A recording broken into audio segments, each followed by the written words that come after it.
Buenos días a todos. Muchas gracias por conectarse, por la paciencia en tenernos con estos temas técnicos que a veces a última hora, por más que lo tengamos previsto, pues sucede. Y nada, nuevamente presentarnos. Estamos la doctora Angie Verdugo, Daniela Bustamante y yo que soy Carla Montoya. Y hoy día el tema del webinar es la serostomía posradiación. Vamos a hablar un poco sobre el abordaje clínico y terapéutico. Siguiente, Daniel. Nuevamente, como la vez pasada también comentamos, es importante tener en cuenta que estos webinars son con fines educativos e informativos, ¿no? Toda la información presentada aquí no va a sustituir a una consulta médica y tampoco puede interpretarse como un diagnóstico o un tratamiento individual, ¿no? Los números. Igual se recomienda muy bien tener en cuenta pues toda la información respectiva para un buen diagnóstico, ¿no? Entonces, el primer tema es el diagnóstico del paciente oncológico. Eh, Vamos a hablar un poco qué es la serostomía, ¿no? Es este signo subjetivo que tiene el paciente eh, que presenta una hiposalivación. Eh, es este efecto o esta sensación de boca seca, producto a un marco de paciente irradiado, ¿no? Hay una afectación de las glándulas salivales. Es el efecto secundario más frecuente posterior a la mucositis. Eh, el paciente irradiado posterior a la primera dosis administrada empieza a tener signos de hiposalivación alrededor a partir de los 15 días posterior a la primera dosis, más o menos teniendo en cuenta una dosis administrada de 15 grays, ¿no? Y la prevalencia que tiene un porcentaje muy alto, que es casi el 90% de pacientes irradiados, tienen serostomía post-radiación. Es una prevalencia bastante alta. Eh, en cuanto a la secreción salival, vemos que hay la disminución, ¿no?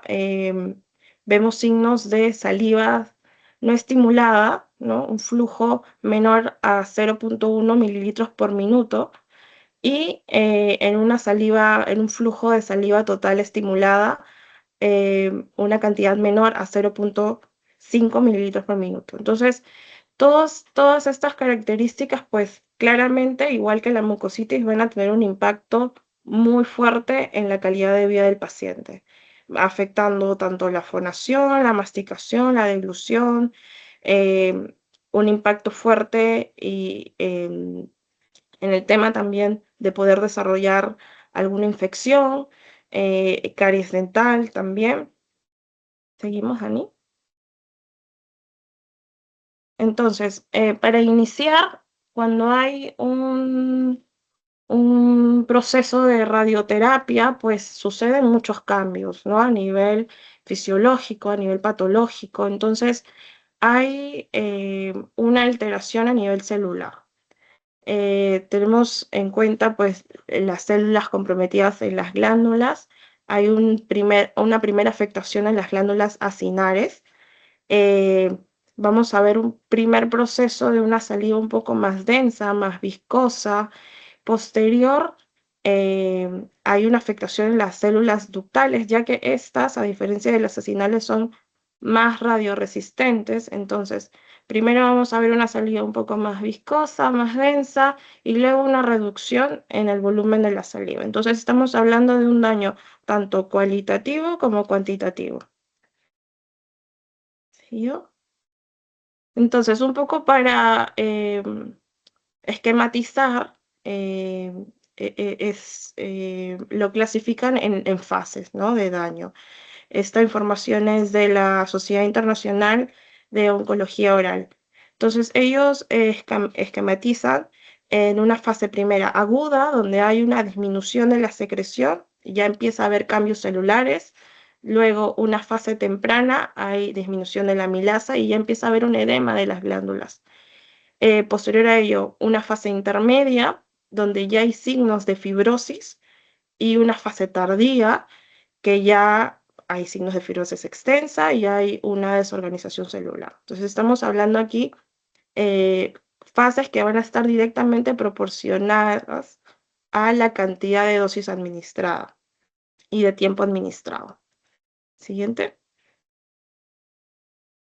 Eh, y un poco para esquematizar también la prevalencia posterior que yo les mencionaba en la primera diapositiva, que hablamos de un 90% de prevalencia, esto va a ser indistinto, también depende al tipo de radioterapia recibida. Entonces, podemos ver aquí que se compara, ¿no?, la radioterapia convencional, que durante el tratamiento un 81% de pacientes pues presentan serostomía, frente a una radioterapia de intensidad modulada que casi, ellos mencionan, el 100% pues presenta serostomía. Pero vemos a lo largo del tiempo que los pacientes que han sido sometidos a radioterapia convencional pues presentan mayor prevalencia que los pacientes que han recibido radioterapia de intensidad modulada. Siguiente.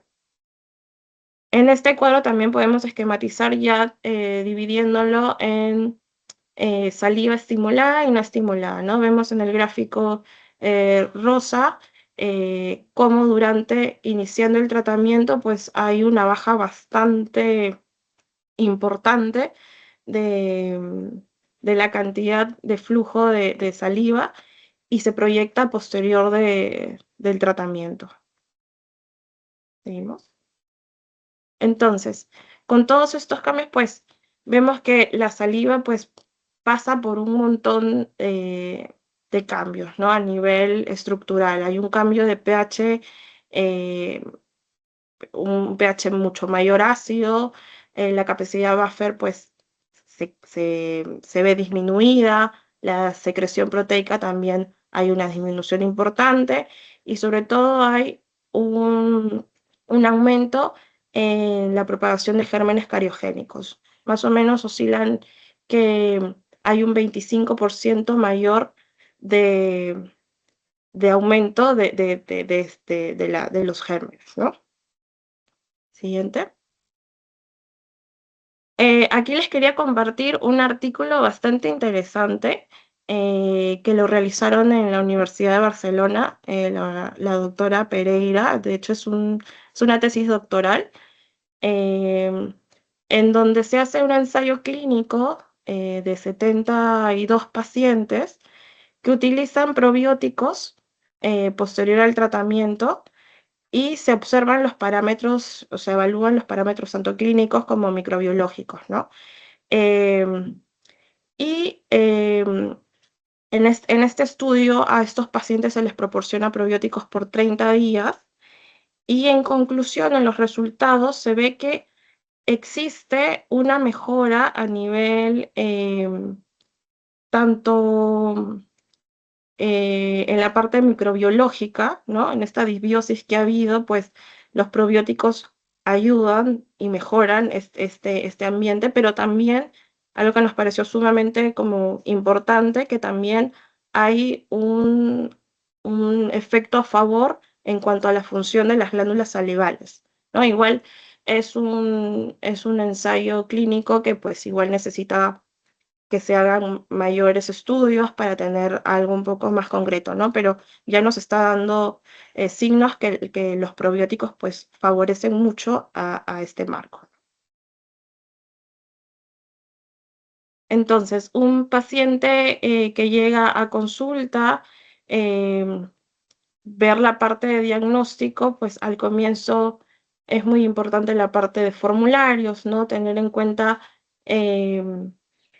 muchas características para saber si ha habido disminución de saliva, la percepción del paciente, si hay algún problema a nivel de deglución, de fonética, y tener todos estos datos reunidos. También a la par, pues, la parte explorativa, ¿no? Tanto la exploración clínica intraoral, extraoral, la palpación de las glándulas, si hay signos de fibrosis, también la permeabilidad de los conductores excretores y sobre todo pues una cialometría, ¿no? Y tener en cuenta los parámetros tanto normales de la saliva, tanto estimulada como no estimulada, y también la parte, ya los valores cuando ya hay signos pues de un flujo anormal, ¿no? Tanto igual estimulada y no estimulada.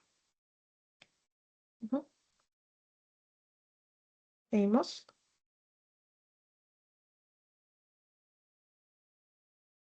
Bueno, la parte que me toca a mí es el tema del impacto que hay en en la cavidad oral, en toda la salud bucal de este paciente. Y si nos vamos más allá, es en la salud en general. Esta diapositiva complementa lo que dice la doctora Carla. Es importante saber cómo diagnosticarla, ¿listo? No es como, no es al aire, no es que yo pienso, yo creo que no tanto, no. O sea, hay unos cuestionarios que se deben hacer, o sea, aparte de de la palpación, como lo mencionó la doctora Carla. Estos son dos cuestionarios que se utilizan normalmente. Pues el primero es como, es más grande, son de 8 ítems, hay una versión corta, pero este se utiliza cuando se va a hacer una investigación, un seguimiento clínico, cuando ya está más, se necesita como más especificidad. Ya tenemos el otro que es abreviado, es de 5 ítems, que es más práctico, que lo pueden hacer. De todas maneras, esos son muchos, o sea, estos se utilizan, son una base, pero igual la clínica o grupos también de salud pueden hacer su propio cuestionario. Dependiendo de lo que necesiten, dependiendo del tamaño de la población, pero estas dos para que se puedan basar. En la parte de la cialometría, ya los datos pues los dio la doctora Carla, pero hay que tener muchos factores en cuenta, ¿no? Para tener, porque nosotros tenemos hiposalivación, pero no únicamente por radioterapia. Las personas vienen con sus condiciones, vienen con sus factores que hacen que haya más predisposición a esto. Entonces, aquí les dejo como un ejemplo, uno no, muchos de todos los que pueden afectar. Por ejemplo, en la edad, que saben que a medida de que envejecemos, pues el flujo salival disminuye.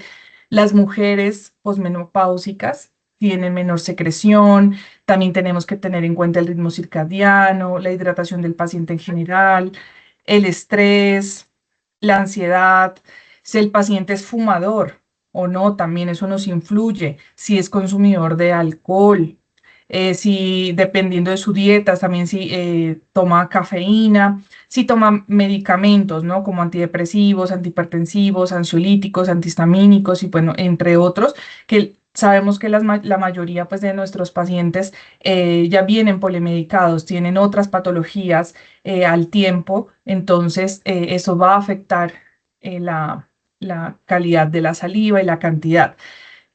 Tienen también, como les digo, enfermedades sistémicas, también diabetes, depresión, insuficiencia renal, es lo que más vemos.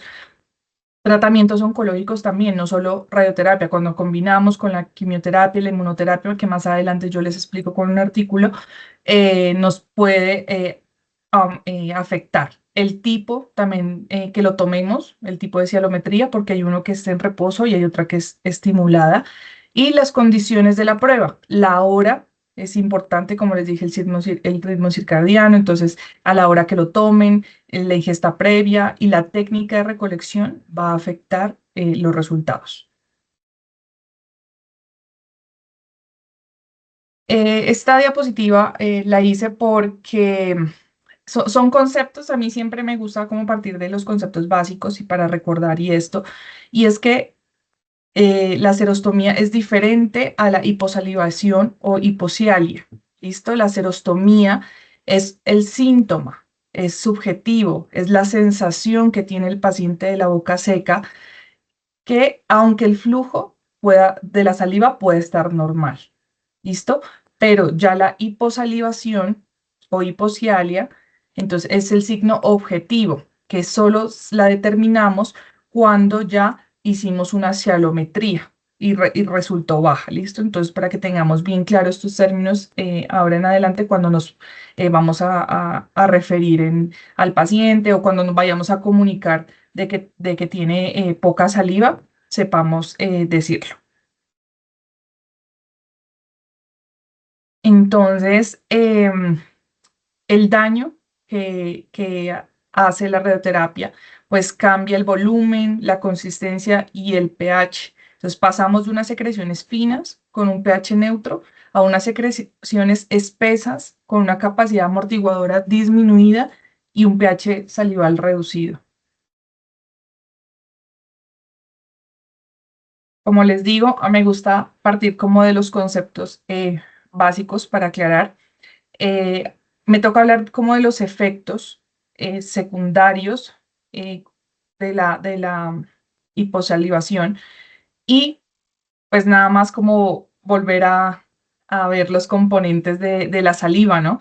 Y al ver los componentes también las funciones que tiene. ¿Por qué es importante esto? Porque si nosotros nos acordamos de esto y sabemos las funciones que tienen, pues sabemos que se afectará. ¿Listo? Entonces, pues en composición pues general, que las glándulas salivales mayores tienen una composición, las glándulas menores son otras, hay restos celulares, hay componentes inorgánicos, orgánicos, proteicos y recordemos que la saliva tiene agua e iones, ahí como los pueden ver, que nos ayudan, uno, a la hidratación de la mucosa, regulan el pH, o sea que nos protegen contra ácidos, y el calcio y fosfatos participan en la remineralización dental. Ah, Tenemos las mucinas, que son las glicoproteínas, que dan viscosidad, que lubrican y forman una barrera protectora. Entonces, que la protege de toxinas y de microtraumas que podamos tener. También estas son súper importantes porque colaboran en la protección y en la defensa contra los patógenos. Tenemos las enzimas como la milasa, lipasa, peroxidasa, la lactoferrina, que nos ayudan en la digestión de los almidones, de los carbohidratos y las grasas, actúan contra las bacterias. ¿Cómo lo hacen? Pues destruyen sus paredes y limitan los nutrientes como el hierro y también ayudan al control antimicrobiano en la boca. La saliva contiene inmunoglobulina A, que defiende la mucosa pues, frente a microorganismos, favorece la aglutinación de bacterias y su eliminación. Ahí hay otras proteínas que nos ayudan, que nos siguen ayudando para proteger la mucosa y la defensa contra patógenos. Entonces, la saliva, con todo lo que acabamos de ver, todo lo que contiene, todo lo que protege detalladamente, pues la saliva no solo hidrata, sino que protege a los dientes y también a las mucosas. Facilita la digestión, controla bacterias y mantiene el equilibrio oral. Entonces, ¿qué pasa? Al conocer y saber cuáles son las funciones de saliva, pues cuando no hay saliva, ¿qué va a pasar? Pues se disminuye todas estas funciones. Entonces, tendremos mayor susceptibilidad a caries, infecciones oportunistas, a procesos inflamatorios, mayor riesgo a enfermedad periodontal, tendremos repercusión en la fonación, problemas en la masticación, en la deglución, alteraciones de gusto y retardo en la cicatrización de la mucosa oral.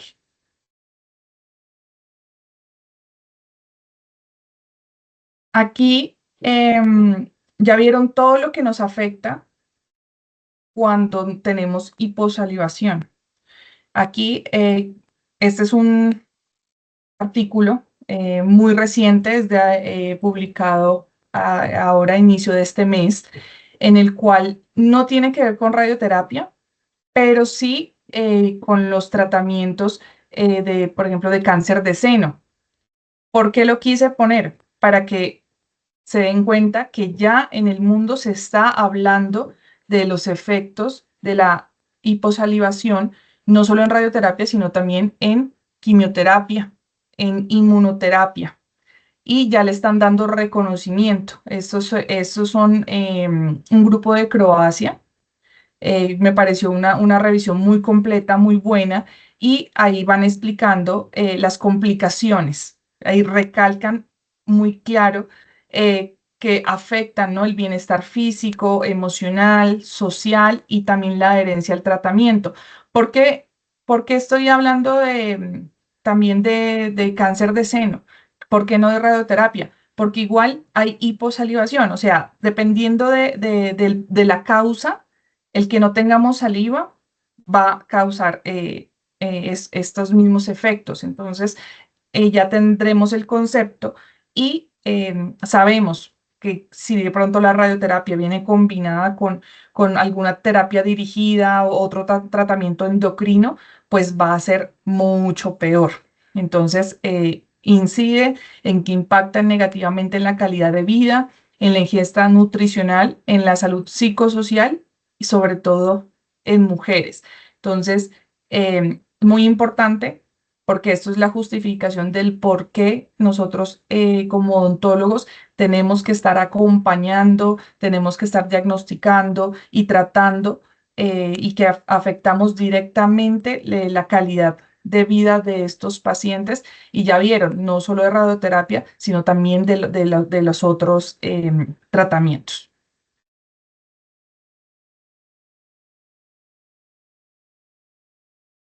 Bueno. También se estaba hablando cuando, bueno, obviamente el pH baja, pues perjudica, ¿no?, el equilibrio entre la desmineralización, la remineralización, y eso pues eh, hace que el pH pues haya una desmineralización como tal. Entonces el pH de la placa ácida proporciona condiciones óptimas para que el cambio de la flora oral sea a una cariogénica. Y también se ha dicho que favorece la osteorradionecrosis. Quería hablar también de este problema de la disfagia y la odinofagia, ¿no?, que es dolor al tragar, y disfagia, pues dificultad al tragar. Entonces, esto cuando es con radiación es más grave porque, claro, irradia, depende de la zona, los pone más rígido y es más difícil para el paciente. Esto, ¿por qué impacta? Porque el paciente, si no puede comer bien, si no puede alimentarse, entonces tendremos problemas también de nutrición, entonces que afecta, como les digo, en la salud general del paciente y pues a la respuesta también de los tratamientos que se realicen.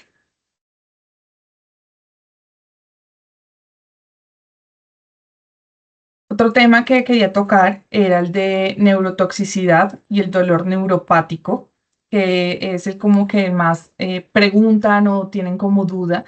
Eh, Nos vamos otra vez a los conceptos para recordar de qué es. Entonces, neurotoxicidad es el daño al sistema nervioso, sea central o periférico, producido por agentes externos, ¿sí? Como la radioterapia, quimioterapia, inmunoterapia o ciertos fármacos. Entonces, aquí hay un daño a los nervios y es como un efecto secundario muy común en estos tratamientos.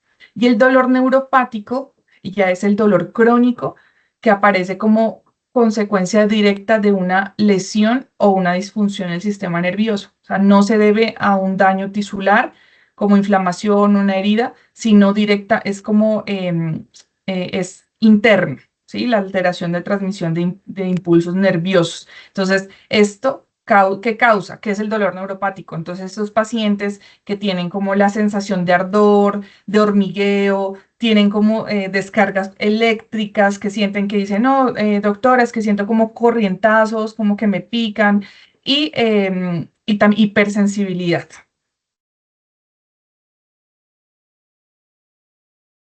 Entonces, ¿por qué los menciono? Porque el daño que hay por radioterapia alteran la inervación salival. O sea, aparte de que obviamente hay una afectación directa a las glándulas, en la parte de la inervación también se ve afectada, ¿listo? Entonces, pues favorece la hiposalivación, ya que esta depende del sistema nervioso. Entonces, sí se afecta, o sea, se afecta como las glándulas se afectan como por varios lados. Y también generan pues la disfunción, la empeoran y también, también pues nada, agravan la sequedad. Tienen una mayor sensibilidad, como les dije, hipersensibilidad, y la saliva, el estímulo, pues cada vez se nos va agotando.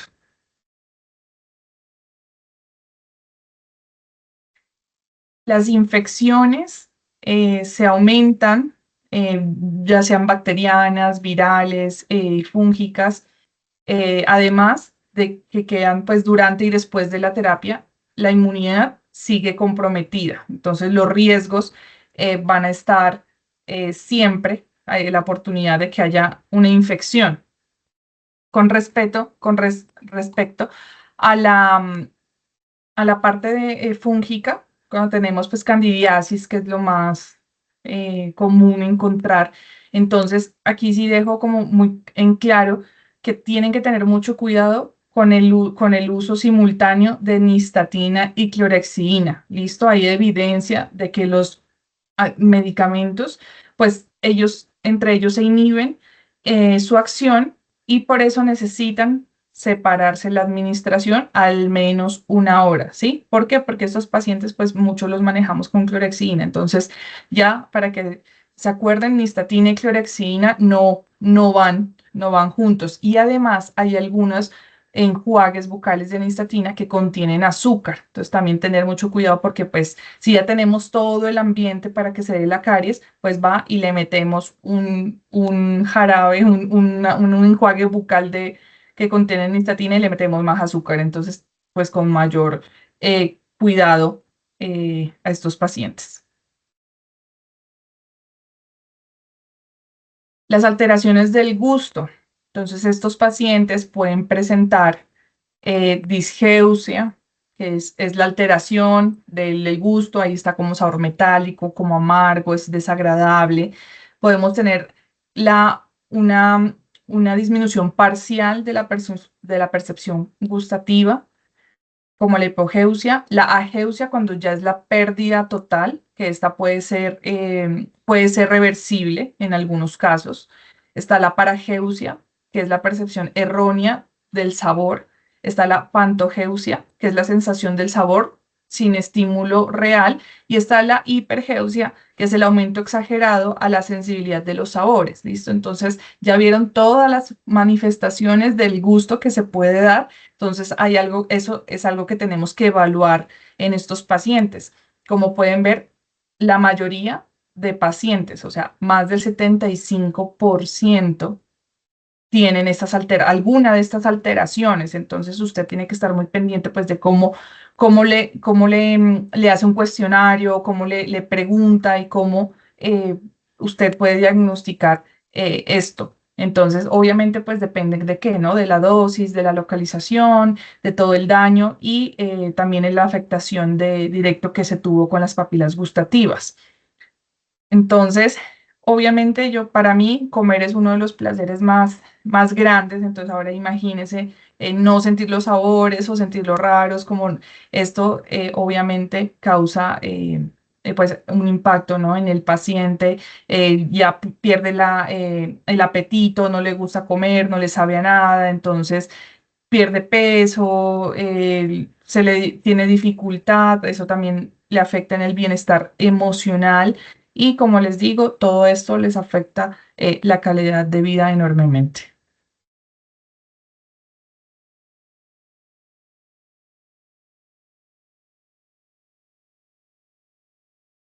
Dani, estás silenciada.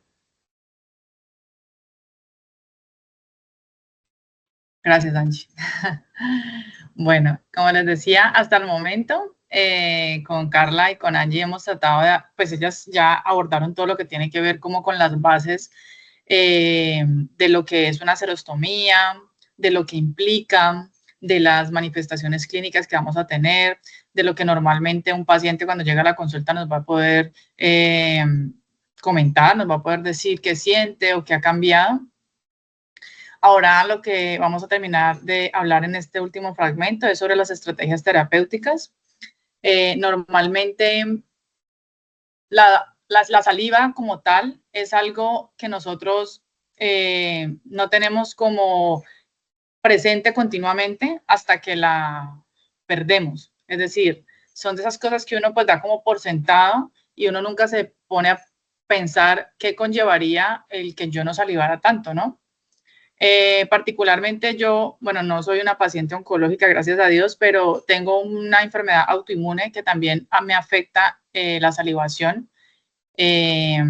Y bajo mi experiencia siento que realmente uno empieza a apreciar y a darle tanta importancia y validez a la saliva, porque tener la saliva no solamente es para tener la boca húmeda, sino realmente que hace parte de tantas procesos importantes, como lo ha comentado mi compañera Angie, nos ayuda a poder alimentarnos, a evitar tener problemas y complicaciones dentales, a no lastimarnos nosotros mismos con el trauma, a hacer parte de la fonación. O sea, digamos que todo el equilibrio que tiene la boca más su microbiota que tiene normalmente, pues la saliva hace un papel importantísimo, ¿sí? Entonces, cuando un paciente llega a la consulta y nos dice, tengo la sensación de que mi boca está seca, no deberíamos de pensar que es algo como que no tiene, por el hecho de que el paciente venga con un tratamiento oncológico, de pronto es algo a lo que le podamos restar importancia. Por el contrario, es algo a lo que realmente tenemos que prestarle atención y más en el momento en el que esté el paciente. Si el paciente, por ejemplo, apenas está comenzando su proceso oncológico, entonces digamos que las glándulas salivales no han recibido tanta irradiación, que es el tema de hoy, que es la cefostomía por radiación, entonces podemos de pronto actuar con prevención. Si el paciente, por el contrario, no lo remiten porque apenas va a iniciar, pues sería genial también para poder explicarle lo que él va a poder esperar que le pase y cómo él va a poder también apoyarse un poco para que todos esos síntomas de pronto sean un poquito más manejables. Pero si el paciente de pronto ya no llega a la consulta después de recibir el tratamiento de radioterapia y ya tiene el daño instaurado en las glándulas salivales, entonces digamos que el manejo, pues digamos, va a ser un poco menos efectivo. Sin embargo, no por eso vamos a dejar de prestarle el tratamiento, sino que pues explicarle el por qué, porque a veces los pacientes no entienden el por qué les está pasando lo que les está pasando, ¿sí? Y además de pasar por un tratamiento oncológico complejo, pues tienen que empezar a experimentar y a vivir todas las secuelas que esto trae para ellos a nivel oral y parte de eso es la desprotección que nos deja la saliva, ¿listo? Cuando estos pacientes tienen serostomía, entonces hay que entrar de manera muy similar a la mucositis, como lo hablamos, a evaluar cuáles son los factores de riesgo que tiene este paciente. Es decir, si este paciente tiene prótesis, ustedes saben que, por ejemplo, los pacientes que tienen prótesis totales, parte de que haga un selle correcto en la boca, pues es la misma saliva, hace ese efecto de selle. Entonces, si el paciente tiene una prótesis, pero tiene boca seca, entonces posiblemente las prótesis le están haciendo laceraciones, se le mueven, el paciente está incómodo, el paciente puede tener inflamación, podemos generar lesiones de otro tipo, podemos ver que los pacientes al no tener una buena estabilidad pueden generar fibromas. Entonces, siempre evaluar los factores de riesgo, ver el paciente cómo se está haciendo su higiene, cómo están los tejidos duros de los dientes, cómo podemos ayudarle a que esos dientes que se mantienen se puedan proteger. Luego valorar los factores pues, del control de estos factores de riesgo, que sería explicar al paciente cómo tiene que hacer su higiene adecuadamente, verificar cuáles son los focos que están activos para ayudarle a él a que esto cuando reciba la radiación pues no termine de complicarse, verificar cuáles son las exodoncias mandatorias, restauraciones y posterior a eso indicarle al paciente si es previo, cómo se puede manejar el dolor y si es en el momento en el que ya lo está sintiendo, entonces darle las herramientas para que el paciente tanto mediante terapias guiadas por algún profesional de la salud como en casa, pues él pueda, digamos, tener un control de este dolor. Y el manejo de las coinfecciones, ustedes saben que siempre todo lo que altere la flora oral, pues va a traer un desequilibrio completo, y al tener un desequilibrio completo en boca o en general en las mucosas, que también pasa mucho en los genitales, es que uno queda más latente a cualquier tipo de bacteria, de hongo, de virus, de lo que sea. Entonces, eso también hay que tenerlo, porque no solamente estamos hablando de la serostomía, sino que estamos hablando de que de la serostomía nos están derivando otro tipo de problemas, y eso es un tema que vamos a manejar en el próximo webinar, que es el manejo de infecciones orales. Traigo esta diapositiva para que sepamos que la serostomía como tal, para hacer el manejo, debemos pensar que como eje central tenemos que primero, ante todo, antes de ponernos en manos de alguien, de llegar a una terapia, es el autocuidado. Entonces, sabemos que el paciente es quien está viviendo los malestares. Entonces, es como indicarle al paciente que, aunque a veces el estado de serostomía pueda ser muy agudo, nunca se debe dejar de hacer la higiene oral. Se debe hacer con mucha más hidratación, con mucha más lubricación, pero se debe realizar, no se debe como dejar de acompañar ese proceso oncológico con la parte mecánica para mantener desfocalizada la boca. Acompañar al paciente diciéndole que es importante que se hidraten, ¿sí? Ya vamos a hablar un poco de lo que se recomienda, pero la hidratación es sumamente importante porque los tejidos están constantemente atacados, ¿sí? Por el tratamiento oncológico. A veces se le recomienda al paciente, si donde está en su habitación, colocar humidificadores. Eso les va a ayudar a que, dependiendo de donde él reciba la radioterapia, pues el ambiente en el que él está, o que perdura, por ejemplo, las 8 horas de sueño, por lo menos estén en un estado de mayor humedad. Estimular la saliva con diferentes formas, ahorita lo vamos a hablar, como chicles. Muchos chicles son comerciales, y normalmente siempre nos como que satanizaron los chicles, que los chicles no eran buenos, que daban caries. No recomendamos todos los chicles en particular, obviamente, y menos los que tengan azúcar, pero sí hay unos en el mercado que, por ejemplo, tienen xilitol, y este sí lo podemos recomendar a los pacientes, porque nos van a ayudar a proteger tanto los tejidos duros de caries, como nos va a ayudar a estimular un poco esa producción salival. Y como les decía, la higiene estricta, y reforzar el paciente que tiene que hacer el uso del flúor tópico, porque, como decía mi compañera, al no tener el efecto buffer, el efecto regulador, estabilizador de la saliva, pues obviamente vamos a ver que estos pacientes, por lo general, además de ya tener que pues experimentar esa sensación de quemazón, de malestar, pues también van a empezar a tener muchos problemas de tipo dental.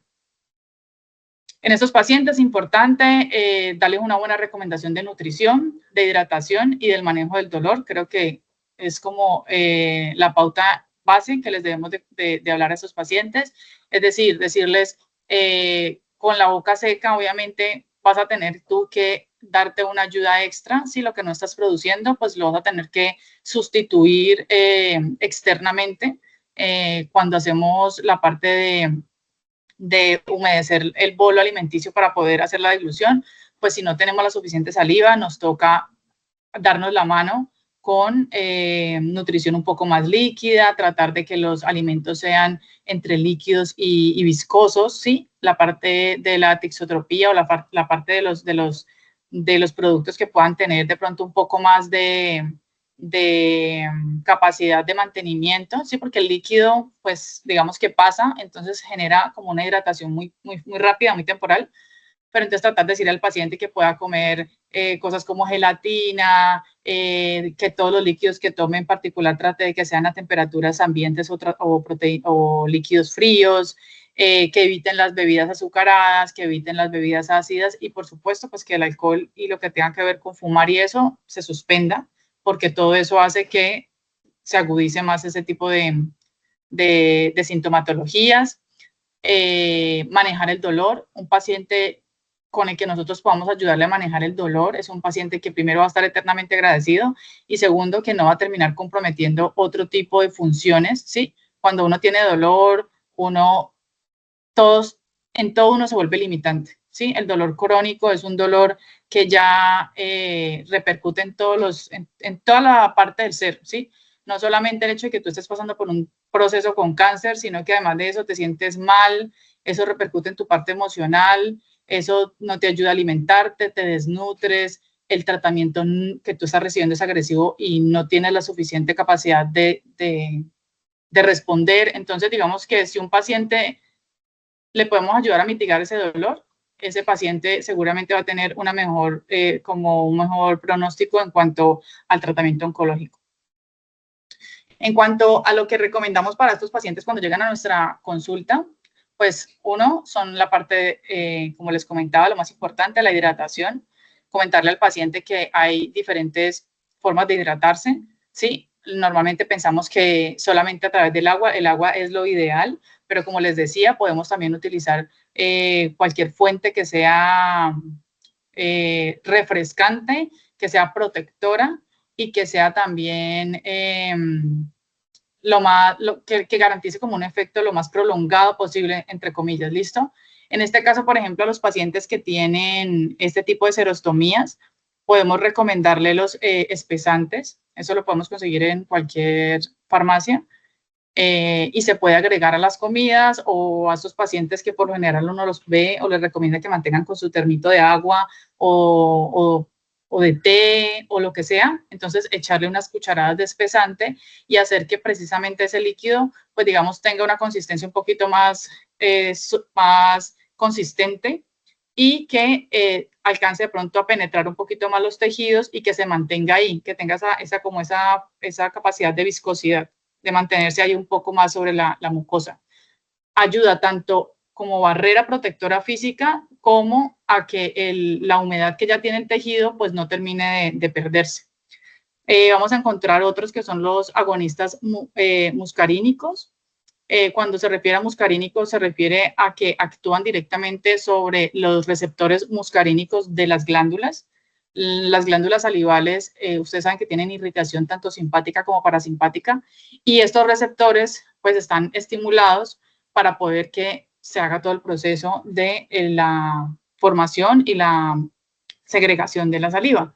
Entonces, cuando tenemos personas que han tenido pérdida funcional de esas glándulas por la radiación que han recibido, normalmente se le puede trabajar, o digamos que el medicamento como más usado, el que normalmente ha tenido como mejores resultados, ha sido la pilocarpina. Esta pilocarpina se utiliza para generar un estímulo de la secreción salival, no solamente salival, sino que realmente la pilocarpina ayuda a estimular casi que la mayoría de las glándulas exógenas en general del cuerpo. Entonces, estos pacientes por lo general puede que después, ¿sí? Si por ejemplo están apenas empezando el proceso, les digan que además de sentir un poco más húmeda la boca, puede que también les manifiesten que sudan más, o puede ser que los pacientes puedan decir que lagrimean más, porque no solamente va a estimular las glándulas salivales, sino que va a estimular otras glándulas en el cuerpo. Por lo general, mientras el paciente está en tratamiento oncológico, se le puede recomendar 5 miligramos cada 8 horas.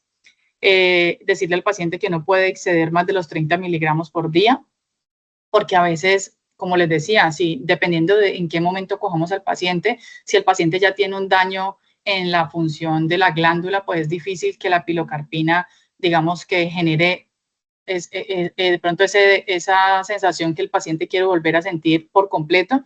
Entonces, al no sentirla, cree que tomando de pronto más pilocarpina lo puede lograr, y la idea es que no se exceda más de 30 miligramos. Y en los pacientes oncológicos, lo ideal es que este medicamento se pruebe durante 8 a 12 semanas y ahí ya se empieza a valorar la respuesta, a ver si realmente es algo efectivo o si definitivamente igual el efecto que genera la pilocarpina, pues realmente no es suficiente, ¿sí? O el daño estructural que se causó de pronto ya no es suficiente. Recordemos que la pilocarpina es un agonista de uno de los neurotransmisores que nos ayuda con el sistema nervioso parasimpático, que es la acetilcolina. Entonces, digamos que este medicamento lo que va a hacer es actuar en estos canales importantes. Tenemos otros que son los estimulantes salivales. Lo que hacen los estimulantes salivales también es ayudar a proteger las glándulas de ese daño, de esa apoptosis, de esa muerte celular y del daño oxidativo que se causa a través del tratamiento de radioterapia. Normalmente digamos que el medicamento más seguro y más usado para estos pacientes es la mifostina. Esta mifostina puede generar un poco de náusea, un poco de hipotensión, pero digamos que aún así resulta siendo muy segura y es la que más se usa normalmente como terapia coadyuvante mientras se está colocando el tratamiento de radioterapia. Entonces, es decir, que el paciente antes de la sesión de radioterapia puede recibir una infusión de 200 miligramos por minuto durante de 15 a 30 minutos, y esto se hace antes de comenzar la sesión de la radioterapia. Lo que hace este medicamento realmente es actuar como un citoprotector. Realmente lo que hace él es tratar de captar los radicales libres, y también lo que hace es que protege el ADN de las membranas celulares para que cuando se coloque la radioterapia, este tipo de tejidos, porque él tiene una particularidad, y es que tiene afinidad por el tejido sano, no por el tejido tumoral. Entonces, como se adhiere al tejido sano a la hora de recibir el tratamiento con radioterapia, lo que hace es que realmente la parte del cono o el haz de la radioterapia solamente incide sobre los tejidos tumorales, y que los tejidos sanos estén como protegidos por este medicamento, ¿sí? Digamos que van a encontrar que en la literatura pues es bastante usado y recomendado. Tenemos los sustitutos salivales. Para los que están acá en Colombia, nosotros particularmente recomendamos el de la Farpac, que se llama Salivar, y el de Ceros, que viene en forma de spray.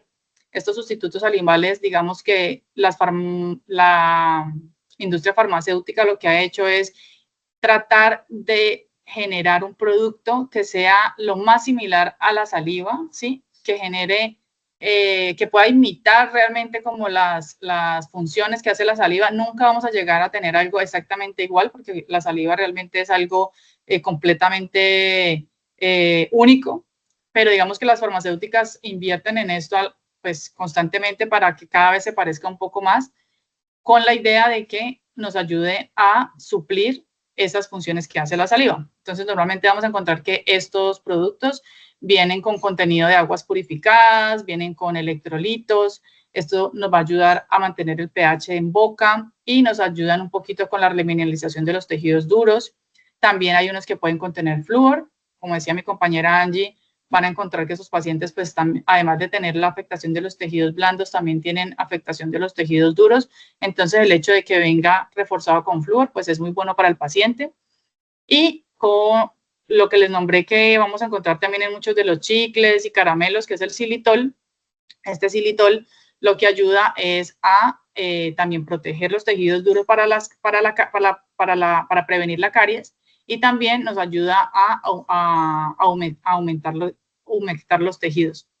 Este tipo de sustitutos salivales los podemos encontrar en diferentes presentaciones. Hay unos enjuagues bucales. Obviamente el efecto es corto, pero la idea es repetirla varias veces, entre 3 a 4 veces al día, hacerlo de manera en forma de buches, retenerlo por un minutico y botarlo. La otra manera que lo tenemos es en forma de spray, como la que tenemos en estas dos versiones.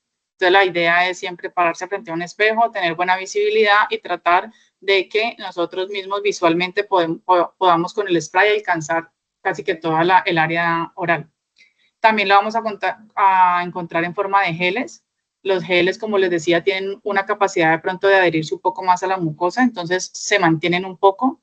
La parte de los líquidos, como los enjuagues y los sprays, al ser tan líquidos, pues digamos que su tiempo de efecto es un poco más corto. Y también lo podemos utilizar en tabletas o pastillas, y esos son como en forma efervescente y nos sirven para usarlos, diluirlos, y también utilizarlo como efecto secundario, como un enjuague bucal.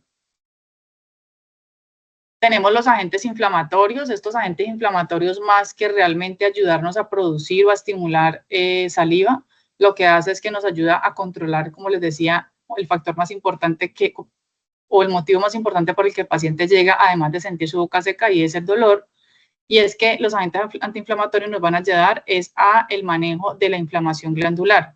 Cuando los pacientes reciben unas dosis de radioterapia muy altas, estas glándulas, obviamente, al estar en medio de la zona donde se está irradiando, terminan siendo inflamadas y posterior al daño inflamatorio, cuando no hay ese tiempo o no hay esa capacidad de reparación, ese tejido, en vez de tener la oportunidad de, después de inflamarse, volverse a reparar y volver a intentar otra vez, volverse otra vez funcional, recibe tanto daño continuo, porque ustedes saben que normalmente los pacientes que reciben radioterapia, pues reciben varias dosis de radioterapia en un periodo prolongado, se genera una fibrosis. Y al ser este daño continuo, la inflamación también se vuelve algo continuo y genera, donde tenemos inflamación, siempre por lo general vamos a tener dolor asociado. Entonces, en este caso, se ha recomendado el manejo con corticosteroides, que ustedes saben que lo que hace esto es tratar de suprimir la liberación de citoquinas y la inhibición de las prostaglandinas, que son las que se encargan realmente de generar el proceso inflamatorio, y nos ayuda, lo que les decía, no a producir saliva, sino realmente a controlar el proceso inflamatorio y la producción de una posible fibrosis directamente en la parte funcional de la glándula. Otro tratamiento que van a encontrar en la literatura son las células mesenquimales. Las células mesenquimales son células madre. Como saben, las células madre tienen la capacidad de realmente desarrollarse como diferentes tipos de células, ¿sí? Entonces, están haciendo muchos estudios para el uso de este tipo de células, extraerlas, se llaman que son autólogas porque se extraen del mismo paciente, y lo que se hace es hacer una introducción de estas mismas células en la zona donde está el daño, y que este tipo de células ayuden a la reparación del tejido dañado, ¿sí? Que ayuden a que cuando se repare se pueda tratar de pronto garantizar por lo menos un flujo mínimo, ¿sí? Un flujo mínimo de saliva, y tratar de que este tipo de terapias se haga antes de la radioterapia, pero si no se pudo hacer, igual no hay ninguna contraindicación en hacerlo durante la quimioterapia. ¿Listo? Perdón.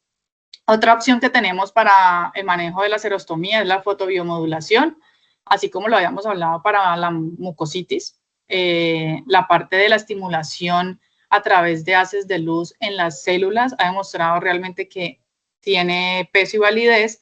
Obviamente cada vez se tiene que hacer un poco más de esfuerzos y de investigaciones que lo respalden cada día más, pero en este caso hay muchos pacientes que han recibido este tipo de terapias a través del láser de baja intensidad. Lo que se hace es que se estimula las glándulas dependiendo del grado de daño que hayan tenido, ¿sí? Si este tipo de terapias se pueden hacer al mismo tiempo cuando el paciente está durante el tratamiento de radioterapia, pues sería lo ideal, ¿sí? Porque nos ayuda de pronto a hacer como un, no sé cómo explicarlo, como que entre sesión y sesión, digamos que ayudarle al cuerpo de pronto a regenerarse entre esa sesión y esa sesión, pues de alguna manera nos permite tratar de que la función no se pierda tanto. Entonces, digamos que este tipo de terapias de fotobiomodulación se pueden hacer también durante la radioterapia, se recomienda. Encontramos otra opción que es la electroestimulación. La electroestimulación a veces se puede colocar en modo de electrodos. Para los que ya están asociados con ese nombre, son como unos parchecitos que tienen pegante y que se puede colocar algún líquido termotransmisor, un gel o algo que permita que las corrientes eléctricas puedan atravesar la piel y llegar a estimular la parte neuronal o la parte muscular también. O también hay un aparatico muy novedoso que es el que estamos mostrando aquí en la fotico. Este aparatico está aprobado por la FDA y lo que genera es no hacerlo de manera externa con los electrodos, sino que se puede hacer intraoralmente. Entonces el aparatico se coloca dentro de boca y lo que hace este aparatico es estimular las fibras nerviosas. Lo ideal es que se haga paulatinamente en el día, se recomienda normalmente 4 veces al día, y lo que hace es realmente generar corrientes eléctricas controladas para que esas corrientes pues estimulen la parte nerviosa y ayuden a que haya señalización nerviosa hacia la glándula y que esa glándula pueda ser estimulada. ¿Listo? Particularmente yo no he tratado a nadie con este aparatico, pero sé que al estar aprobado por la FDA, está pues como con soporte científico y con soporte de investigación. Entonces, en los lugares donde se pueda conseguir, digamos que sería una buena opción para conseguirla. No sé, Angie, ¿tú recuerdas el nombre exactamente del aparato? Se llama Saligwell. Es un Saligwell. aparato israelí. Ok. Entonces, pues para los que de pronto les guste todo este tema de aparatología e intentar nuevas cosas, o esos pacientes que les dicen, no, a mí no me importa invertir, si tiene algo que sea nuevo, que sea algo diferente, entonces digamos que puedan como solventar esos costos, se les puede recomendar este tipo de aparatología. Hay otras personas que se van un poco con los tratamientos alternativos. Hay muchas personas que acuden, por ejemplo, a la acupuntura. La acupuntura es un tratamiento basado en la colocación de agujas terapéuticas, basado en canales energéticos que más allá de ser solamente energéticos, pues tienen que ver realmente con vías neuronales o vías nerviosas, y al estimular estas vías nerviosas, algunos autores hablan de que se puede promover un poco la vasodilatación y la estimulación sensitiva y funcional de las glándulas salivales. ¿Listo? No tiene tanto soporte como otros tratamientos, pero hay muchos pacientes que, pues, que digamos han recorrido pronto el camino de la medicina occidental y que recurren a otros tratamientos que le puedan dar apoyo. ¿Sí? Estos son alternativos. Entre esos también está la homeopatía. La homeopatía, pues, nos referimos tanto a sustancias, o sea, todo tiene que ver con sustancias naturales.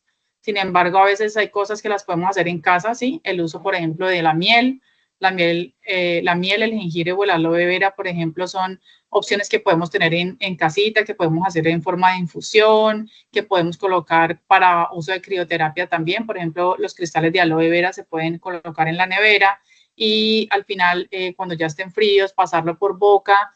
La textura que tiene el aloe vera es algo pegajosa, entonces por lo general pues no tiene muy buen sabor el aloe vera, a veces puede ser un poco amargo, pero el efecto que genera un poco en la mucosa es de humectación, al estar frío, hace que los vasitos se contraigan un poco y ayudan con la parte del control del dolor, ¿sí? Por crioterapia.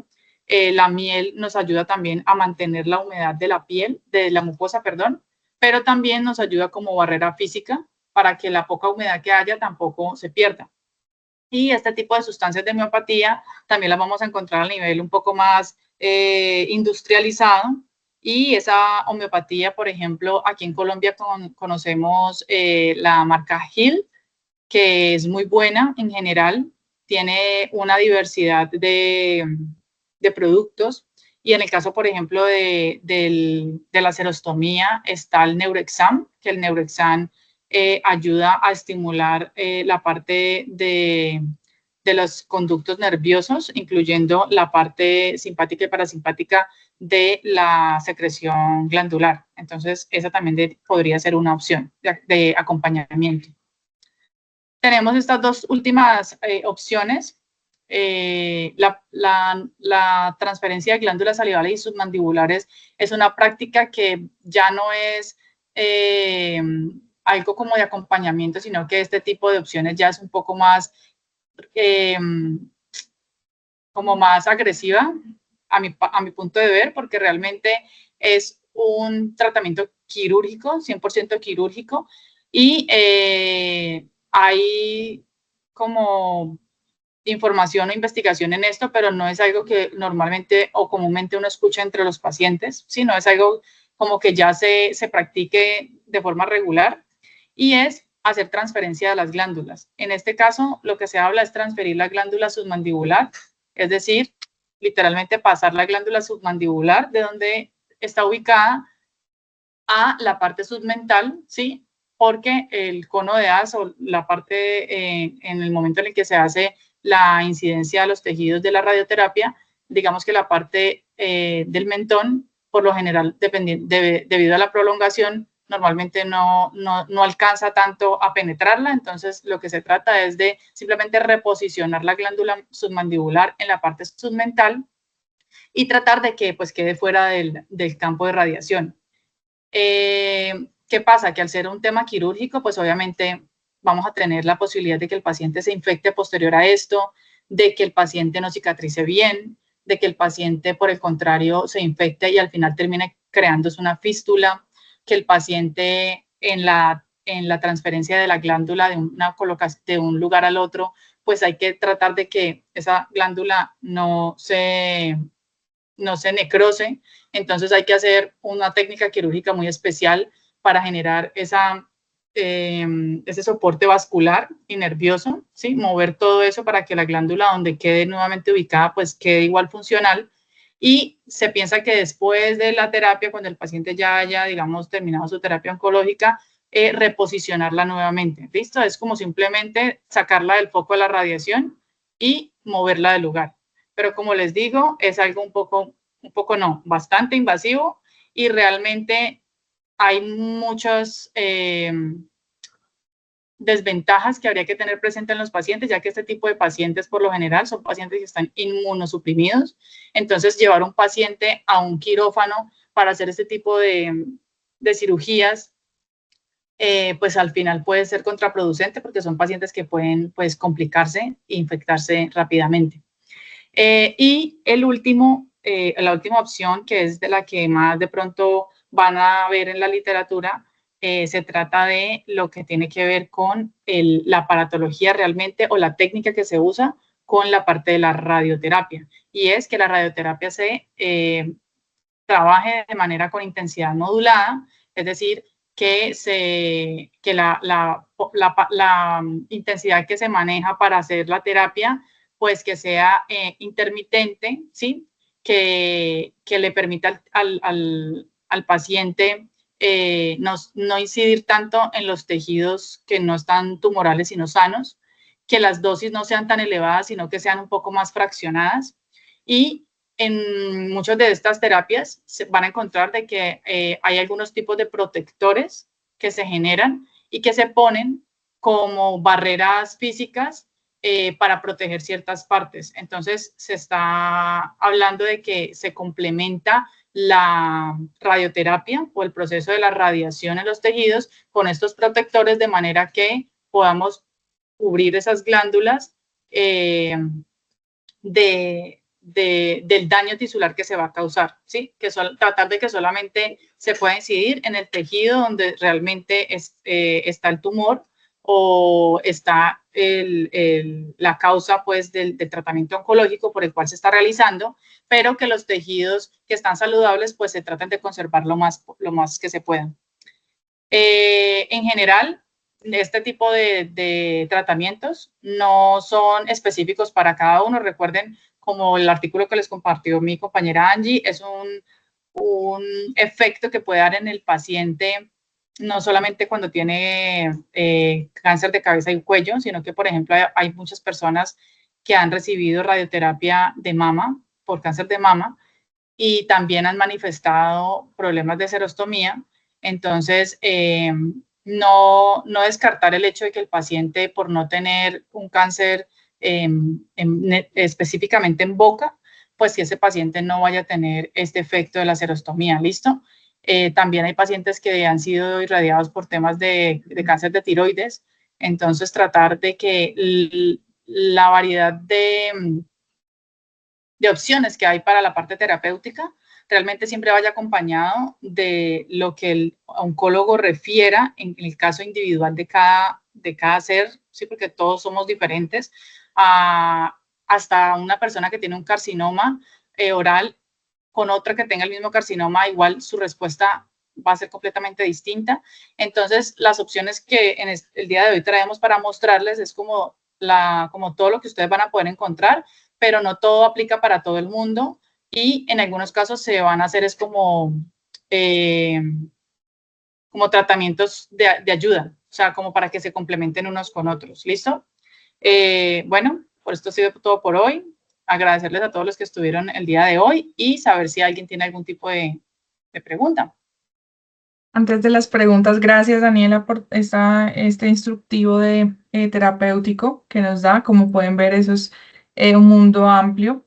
Recordarles a todas las personas, digamos, que tienen que hacer su cuestionario, tienen que hacer la palpación, tienen que hacer las cielometrías. Esto es súper importante. ¿Por qué? Porque eso define si usted si usted va a hacer...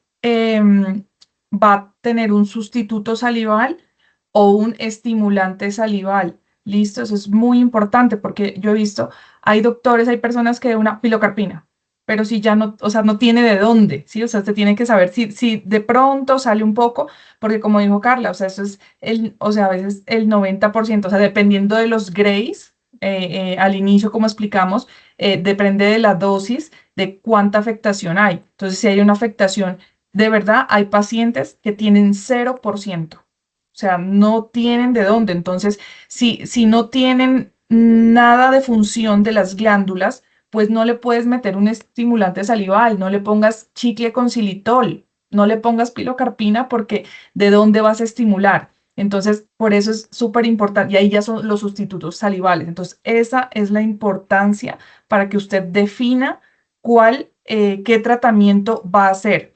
Es importante. Recomiendo también, como lo decía Dani, el gel para las noches, porque se queda más.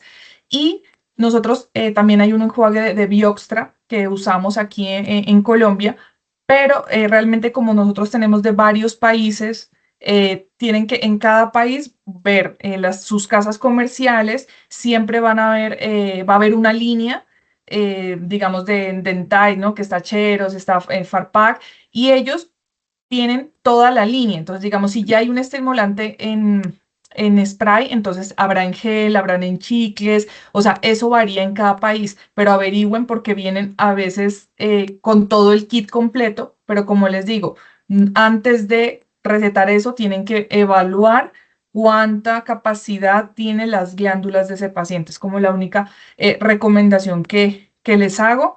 Y bueno, agradecer a todas las personas por conectarse.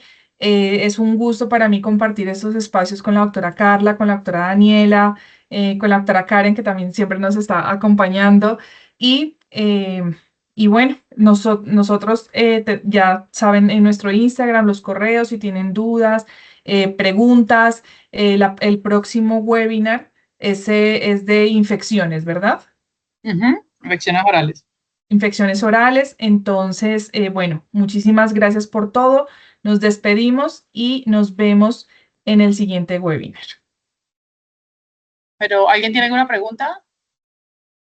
Preguntaron ahí mientras tanto, digamos, el nombre que lo escribamos y yo lo puse. Ah, ok. Sí, como yo no estaba viendo la pantalla, entonces no sabía si alguien había preguntado algo.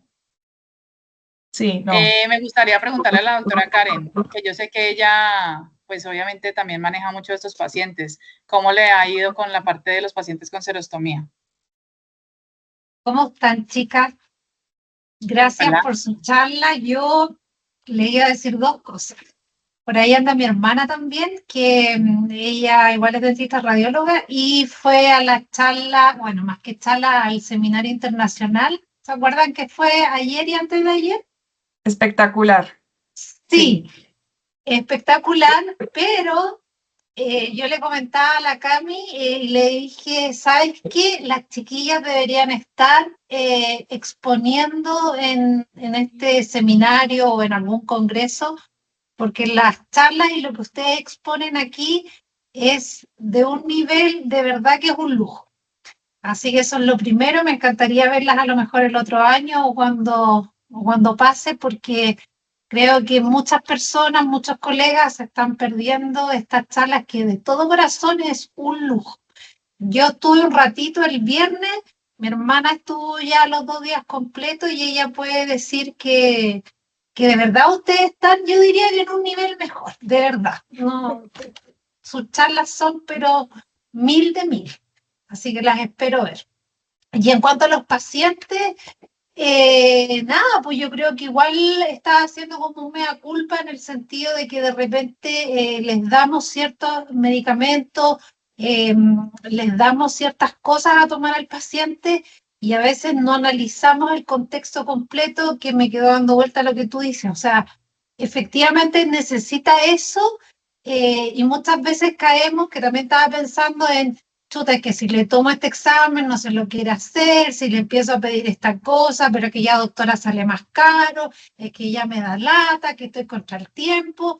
Así que me llevo para la casa el darle esta vuelta de cómo poder darles mejor la medicación, porque caigo, o yo por lo menos, en lo clásico que es el cero, y en sus distintas cosas, en enseñarle a los pacientes en hacer ciertas cosas más naturales, la saliva está con linaza, etcétera, pero realmente lo necesito, realmente estoy ahí como en la raíz. Así que sí, me quedé pensando con eso, porque a lo mejor los estoy subdiagnosticando y no está bien. Sí, porque No, usamos lo mismo, que incluso yo me atrevería a decir que lo que ustedes de repente muestran, y lo he conversado también con cercanos, al parecer parece que ustedes tienen incluso más cosas que echarle mano que acá en Chile. Acá en Chile tenemos muy poquitas líneas. Entonces también me estoy cuestionando cómo eso, chuta, la vez pasada en Mucositis ustedes mostraban cosas que aquí me ha costado encontrar, mandar a hacerlo a la farmacia como que no está tan fácil. Entonces como que estamos súper reducidos en el espectro de qué les podemos dar a los pacientes y parece que no está siendo lo más adecuado. Y eso parece que es otro dolor. ya hablaremos más de ese tema, pero bueno, nos quedan 3 minutos. Y nada, agradecer, doctora Carla, para que cerremos unas últimas Sí, palabras. Sí, gracias a todos por el tiempo, por su tiempo de conectarse aquí con nosotras y los esperamos a la próxima, de aquí a un mes, con otro tema que también es sumamente importante. Y cualquier comentario que tengan adicional, pues ahí están las redes para que nos lo comenten, por favor. Sí, muchas gracias. Gracias, chao.